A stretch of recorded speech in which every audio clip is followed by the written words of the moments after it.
రైతు ఏడ్చిన రాజ్యం ఎద్దేడ్చిన ఏడ్చం బాగుపడ్డట్టు చరిత్రలోనే లేదు. మార్పు మార్పు అని తెలంగాణలో గొప్ప మార్పును తీసుకొచ్చిండు. చేతికొచ్చిన పంటను గొర్రెల మేతగా చేసే దుస్థితిని తీసుకొచ్చిండు తెలంగాణలో.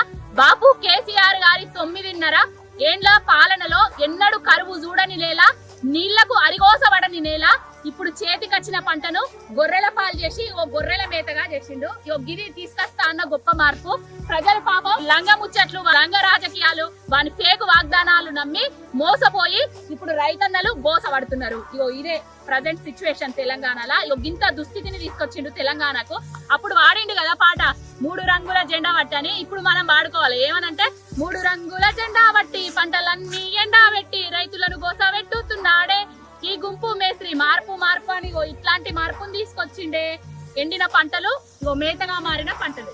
ఇది తెలంగాణలో దుస్థితి. ఇక్కడ ఒక రైతన్న ఉన్నాడు. ఆ రైతన్ననే అసలు ఏం జరిగింది, ఏం జరుగుతున్నది తెలంగాణలో అని తెలుసుకుందాము. అన్న నమస్తే, ఏం పేరు? పరశురాము. ఎన్ని ఎకరాలు ఉన్నది? నాకు 2 ఎకరాల పొలం ఉన్నది. 2 ఎకరాల పొలం ఉంటే మొన్ననే కొత్తగా వేసిన బోరు 600 ఫీట్ల బోర్ వేసిన. 600 ఫీట్ల బోర్ వేస్తే అప్పుడు ఫుల్ పోసింది. పోస్తే అంటే నేను ఏం చేసి పోతా చెప్పి నాటేసుకున్నా. ఇది 2 ఎకరాల పొలం నాటేసుకున్నాక ఆయన ఒక 2 నెలలు నడిచింది. వరి చేను మంచిగా పొట్ట కట్టే టైంలో ఆయన బోర్ ఎత్తేసింది. బోర్ ఎత్తేసినాక ఆయన ఎవరైనా పక్కపడి అడుగుదాం అంటే ఇక్కడ కూడా నీళ్ళు లేవు, అందరికీ ఎండుకున్నాయి కాబట్టి 4 కూడా ఎండిపోయింది.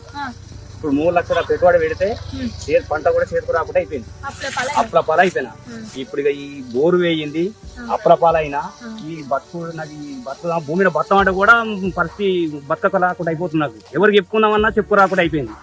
ఏదో ఒక కాంగ్రెస్ అని చూస్తే కాంగ్రెస్ కాదు, మనం మొత్తం నిలువెల్ల ముంచింది కాంగ్రెస్.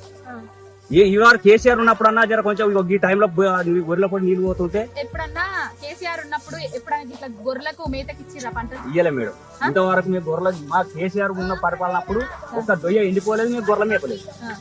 ఇదే సంవత్సరం మళ్ళీ 9 సంవత్సరాల తర్వాత మార్పు అని ఏమనుకున్నా మేడం. ఇక కాంగ్రెస్ అనేది ఇక చూడొద్దు. అనుకున్నాం ఏదో చేస్తారు అనుకున్నా కానీ గిరిచేసి ఇక పరిస్థితి ఘోరం అయిపోయింది. ఇక మా జీవితాలు మళ్ళా కూడా 20 ఏళ్ళ జీవితాలు మళ్ళీ వెనకచ్చింది. మా బతకడానికే ఏం ఇది ఆధీనం లేకుండా అయిపోయింది. బాధపడకుర్రి, మళ్ళా కేసీఆర్ తెచ్చుకుందాం.